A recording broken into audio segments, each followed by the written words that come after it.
मैं प्रणाम करती हूँ माँ बालू की रत्न कुक्षी को, जहाँ नट्टू जैसे बाल को जन्म दिया, तब बोलती उस धरा को जहाँ खुले आकाश में नट्टू ने जन्म लिया था। प्रणाम करती हूँ आचार्य कालू को, जिन्होंने एक अनगढ़ पत्थर को प्रतिमा का रूप दिया, मुनि जीवन स्वीकार किया गुरु कालू की सन्निधि में और उन्हें तराश कर प्रतिमा का रूप दिया। प्रणाम करती हूँ आचार्य तुलसी को, जिन्होंने अनगढ़ पत्थर को प्रतिमा का रूप दिया, केवल रूप ही नहीं दिया, उस प्रतिमा को तेरापन के मंदिर में प्रतिष्ठित भी किया। प्रणाम करती हूँ आचार्य महाप्रज्ञ जी को, जिन्होंने अपने समर्पण के द्वारा, अपने विनय के द्वारा गुरु के दिल में अपने स्थान को बनाया और गुरु के समक्ष गुरु पद को प्राप्त किया। प्रणाम करती हूँ आचार्य महाश्रवण जी को, जो आचार्य तुलसी और आचार्य महाप्रज्ञ जी के हर सपने को साकार करने के लिए देश विदेश की यात्रा कर रहे हैं, अहिंसा, मैत्री और करुणा का संदेश दे रहे हैं। प्रणाम करती हूँ आचार्य महाश्रवण की इस धवल परिकर का, जो हर व्यक्ति के भीतर अध्यात्म की चेतना को जागृत कर रहे हैं। बंधु, आज का ये पावन दिन आचार्य महाप्रज्ञ जी आज के दिन इस संसार से अलविदा हो गए थे। सरदार साहब जी वह पुण्य धरा जब आचार्य महाप्रज्ञ जी ने अंतिम सांस ली थी। बंधु, एक बार एक व्यक्ति एक चित्र बना रहा था। किसी ने कहा कि भाई तुम किसका चित्र बना रहे हो? उसने कहा कि भाई मैं भगवान का चित्र बना रहा हूँ। तब उस राहगीर ने पूछा, क्या तुमने भगवान को देखा है? उसने कहा, मैंने भगवान को नहीं देखा, किंतु मुझे पता है जिसमें प्रतिमा का, जिस मूर्ति का आकार दूंगा, लोग उसमें भगवान के दर्शन करेंगे। सचमुच मुझे लगता है मैंने भी भगवान को नहीं देखा, लेकिन मुझे कोई पूछ दे तो मैं कहती कि मैंने आचार्य महाप्रज्ञ जैसे भगवान को देखा। मैं उस भगवान के रूप में इस धरती पर आए, अध्यात्म की चेतना को जागृत किया। महाप्रज्ञ को किस उपमा से मैं उपमित करूं? वे साहित्यकार थे, वे प्रवचनकार थे, वे योगी थे, वे ध्यानी थे, वे प्रवचनकार थे। ऐसे महाप्रज्ञ जी जो आज हमारे बीच नहीं है, किंतु बंधु मैं कहना चाहती हूँ कि आचार्य महाप्रज्ञ का जो शरीर देह हमारे बीच नहीं है, किंतु उनकी यशोगाथा आज भी हमारे बीच है। हम आचार्य महाप्रज्ञ की यशोगाथा गाने के लिए यहाँ उपस्थित हुए हैं। आचार्य महाप्रज्ञ के अनेक रूप थे, अनेक विधाएं थी, अनेक कलाएं थी। उन कलाओं को आज हम सुनेंगे और समझेंगे और हमारे जीवन में महाप्रज्ञ के उन गुणों को धारण करने का अभ्यास और प्रयास भी करेंगे। तो आइए आज के इस प्रोग्राम को प्रारंभ करें। 14 वर्ष पहले हमें जो प्रवचन की धारा से जोड़े रखते थे, ऐसे महाप्रज्ञ के गुणगान करने हेतु हम सब इस गोस्वाल के भवन में उपस्थित हुए हैं। तो आइए आचार्य महाप्रज्ञ की अभिवंदना स्मृति में यहाँ सब उपस्थित है। तो मंगलमय वातावरण में मंगल संगान के लिए मैं आह्वान करना चाहूंगी। चाची जानवी मंगल संगान के साथ प्रस्तुत हो रही है। जानवी चाहूँ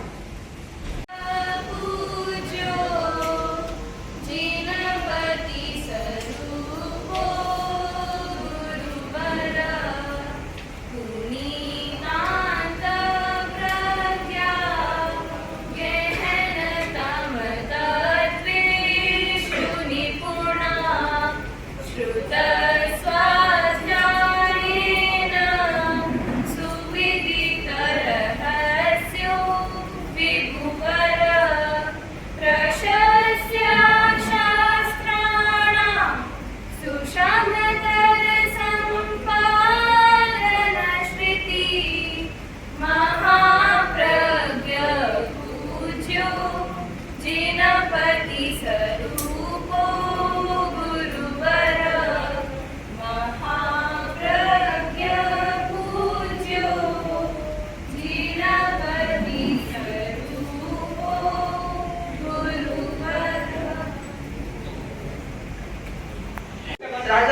सरकार के मुख्यमंत्री श्री आदरणीय भजन लाल जी साहब यहाँ उपस्थित है।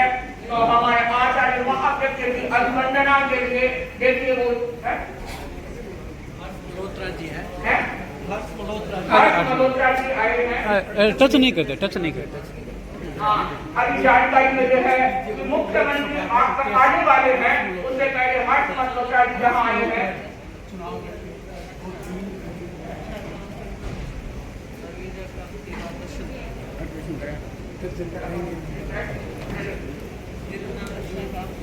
संगीत आपका रिक्वेस्ट है ये चातुर्मास यार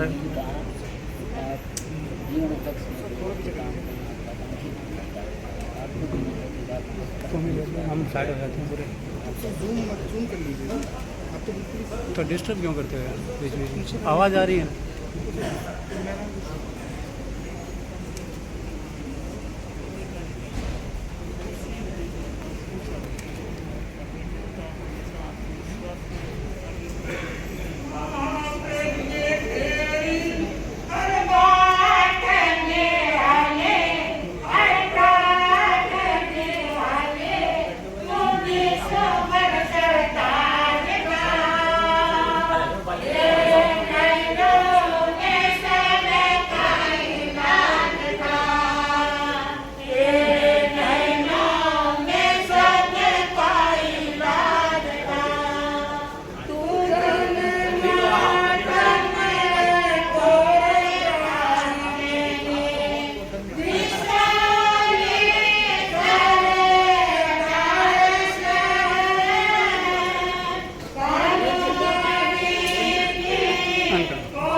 बता देना मेरा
नीचे हो गया इधर ही खड़ा हूँ उनका भी ये है ना, यहाँ से उनका लाइव जाएगा, वो दिक्कत आ जाएगी ऑफिस में। नहीं इधर खड़ा हूँ।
आज के कार्यक्रम के मुख्य भूमिका निभाने वाले भाई संजय जी गोयल को बताना चाहूंगी कि उन्होंने बहुत बड़ा आज के कार्यक्रम में माननीय भजनलाल जी शर्मा को लेकर आने में उनकी भूमिका भी बहुत अच्छी रही है।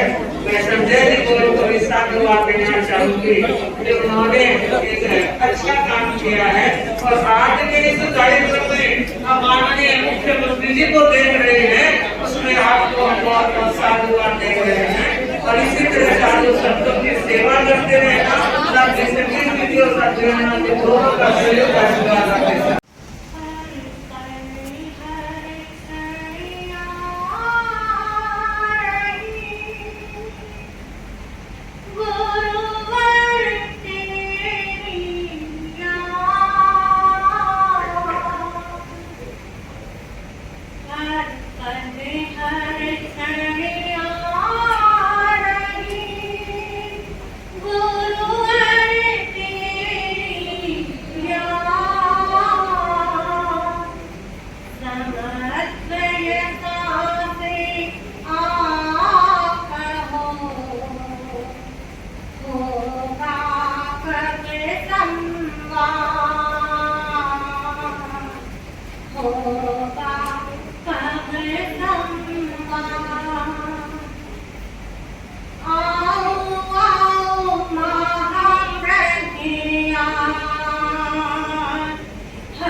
अनेकांत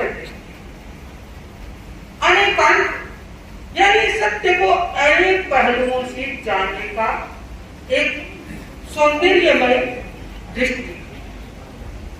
आचार्य महाप्रज्ञ का जीवन अनेकांत का पर्याय था।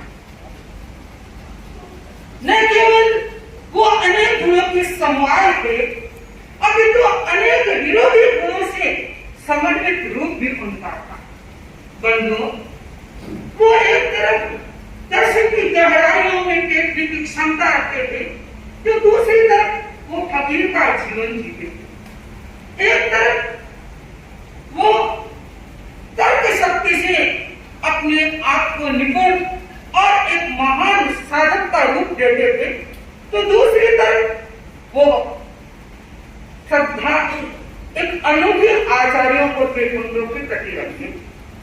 एक तरफ वो ज्ञान के प्रति पिपासु और ज्ञान की आराधना में लीन रहते थे, तो दूसरी तरफ भक्ति का रूप भी उनका विराट था। बंधु, भक्ति के माध्यम से व्यक्ति अपने भीतर में शक्ति जागृत कर देता। मुझे लगता है कि आचार्य महाप्रज्ञ जी की भक्ति एक अनुपम और अद्वितीय भक्ति थी। जैसे सूरदास, मीरा, कबीर आदि की भक्ति प्रसिद्ध है, वैसे ही आचार्य महाप्रज्ञ जी की भक्ति एक अनुपम सौंदर्य की बात होती है। कहते हैं कि व्यक्ति अपने भीतर में भक्ति को जागृत कर लेता है, तो उसके भीतर में विराट रूप जागृत हो जाता है। आचार्य महाप्रज्ञ जी के शब्दों में भक्ति का स्वरूप था अपने आत्मा का स्वरूप का अनुसंधान, और इसी स्वरूप के अनुसंधान में वो किस प्रतिदिन आगे बढ़ते रहे और अपने आत्म स्वरूप को प्राप्त करने के लिए प्रयासरत होते रहे। बंधुओं, आचार्य महाप्रज्ञ जी के जीवन में हम तीन प्रकार की भक्ति को परिलक्षित करते हैं। प्रथम भक्ति आत्मभक्ति, द्वितीय भक्ति ज्ञान भक्ति, तीसरी भक्ति गुरु भक्ति। ये भक्ति की आराधना में वो निरंतर लगे रहे, और इसी त्रय भक्ति की आराधना से उन्होंने इस सर्वोच्च लक्ष्य को पाने के लिए अपने आप को थका दिया और तपा दिया। बंधुओं, आत्मभक्ति आत्मा की आराधना।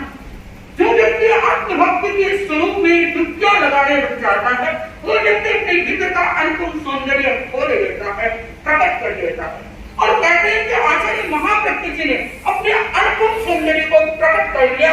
इसी के कारण सुना जाता है कि आचार्य महाप्रज्ञ रात को अपने शरीर में नहीं रहते थे, भक्तों के दिल में रहते थे। कोई भक्त यह कहता कि मुझे अर्ध जागृत नींद में आचार्य महाप्रज्ञ जी ने यह संदेश दिया। कोई भक्त यह कहता कि मुझे इस समस्या का समाधान बताया, और कोई भक्त यह कहता मुझे इस औषधि के माध्यम से अपने रोग का इलाज बताया। तो बंधुओं, यह रूप आचार्य महाप्रज्ञ जी का एक अनुपम रूप था, और इसी रूप के माध्यम से वो अपने भक्तों के दिल में बसे हुए थे।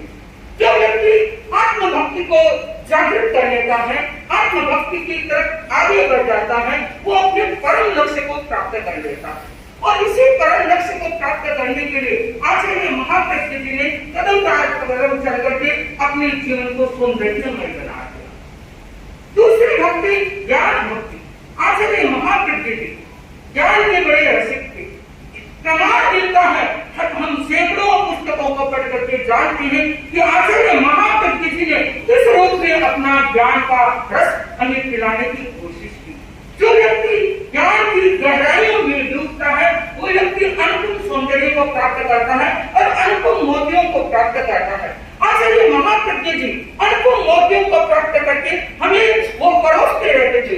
एक साधु श्री जी ने गुरुदेव से प्रश्न किया कि गुरुदेव, आप एक एक प्रवचन में हमें इतना सार गर्भित मोती परसते हैं, इतने ज्ञान के भंडार को खोल देते हैं, और अनेक ग्रंथों का आप उदाहरण देकर के हमें समझाते हैं, आप इतने सारे ग्रंथ कब पढ़ते हैं?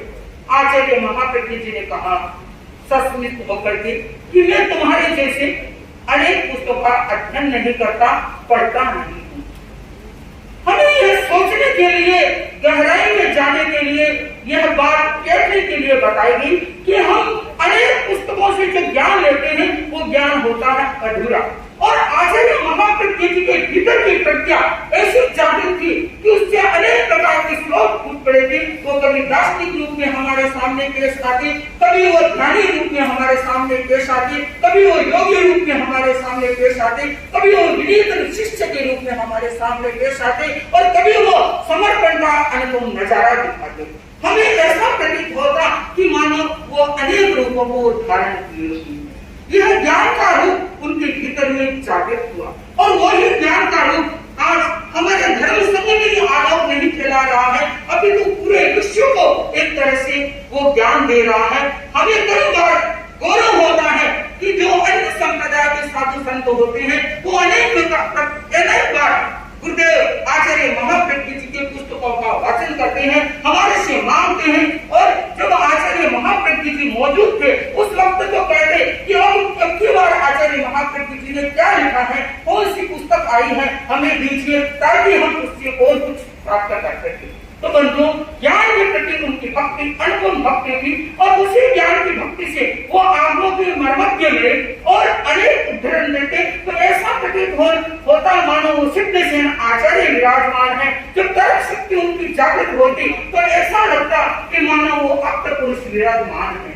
तो बंधुओं, आचार्य महाप्रज्ञ जी की भक्ति ज्ञान भक्ति भी अनुपम थी। और गुरु भक्ति हम देखते कि इंगित और आकार को समझने वाले आचार्य महाप्रज्ञ युग के स्वयं महापुरुष थे, जिन्होंने गुरु के एक एक वाक्य को अपने जीवन में ऐसा अपनाया कि वो निश्चितता का जीवन जीते, और साथ ही साथ उन वाक्यों को एक तरह से भाष्य का रूप देकर के प्रस्तुत करते। आचार्य महाप्रज्ञ जी गुरु के एक एक शब्द को अपने लिए अमृतमय शब्द मानते, और उस शब्द को पी करके वो ऐसा अनुभव करते कि मानो मुझे अपने आप में बहुत कुछ उपलब्ध हो गया है। बंधुओं, गुरु भक्ति एक शक्ति रहती है। गुरु भक्ति हमारे भीतर में हमारी आत्मशक्ति को प्रकट करती है। वो आचार्य महाप्रज्ञ जी की जो गुरु भक्ति थी वो अनुपम थी, और उस अनुपम गुरु भक्ति को हम देखा कि वो जब आचार्य बन गए, आचार्य तुलसी ने जब उन्हें आचार्य बना दिया, उस वक्त भी उनकी गुरु भक्ति मुखर हो रही थी। वो वैसे ही अपने आप को शिष्य मानते थे, और इस संघ का संचालन करते हुए भी वो अपने गुरु के सामने शिष्य का रूप भी प्रस्तुत करते थे। तो मैं आज के दिन आचार्य महाप्रज्ञ जी की आत्मभक्ति, ज्ञान भक्ति और गुरु भक्ति की स्मृति करती हुई अपने भीतर में यह भक्तियां जागृत हो, हमारे भीतर में भी आत्म सौंदर्य जागृत हो। आज के दिन पूज्य गुरुदेव की प्रार्थना करती हूँ, अरदास करती हूँ कि वो हमें ऐसी शक्ति प्रेषित करे, ऐसा आशीर्वाद दे कि हमारे भीतर में भी आत्मभक्ति, गुरु भक्ति और ज्ञान भक्ति जागृत हो, ताकि हम अपने परम लक्ष्य को प्राप्त करके अपने जीवन को धन्य और पुण्य बनाएं। इसी भावना का ओम।